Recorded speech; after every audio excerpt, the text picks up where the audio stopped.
আমি আজকে ডিম আলুর পরোটা বানিয়ে দেখাবো। প্রথমে দুটো সেদ্ধ ডিম কুচি কুচি করে কেটে নেব। এবারে কড়াতে তেল গরম করে দেব কুচানো পেঁয়াজ, গ্রেট করা আলু, সামান্য লবণ দিয়ে পেঁয়াজ আলু কিছুক্ষণ ভেজে দিয়ে দেবো কুচানো কাঁচা লঙ্কা, আদা রসুন পেস্ট, লঙ্কার গুঁড়ো, জিরে গুঁড়ো, হলুদ গুঁড়ো, স্বাদমতো লবণ, সামান্য জল দিয়ে ভালোভাবে কষিয়ে নিয়ে দিয়ে দেবো কুচানো ডিম। ভালোভাবে মিশিয়ে নামিয়ে নেব। এরপর একটা বলে নিচ্ছি 200 গ্রাম ময়দা, সাদা তেল, স্বাদমতো লবণ মিশিয়ে নেব। অল্প অল্প জল দিয়ে মেখে একটা ডো রেডি করে নেব। ডো থেকে লেচি কেটে একটা লেচি নিয়ে ওপরে সামান্য ময়দা ছড়িয়ে রুটির মতো বেলে নেব। রুটির ওপরে দিয়ে দেব ডিম আলুর পুর, ভালোভাবে ছড়িয়ে দেব।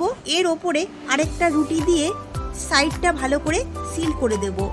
এবারে প্যানে তেল গরম করে পরোটার মতো ভেজে নেব। এরপর পরোটাগুলো মাঝখান থেকে কেটে নেব।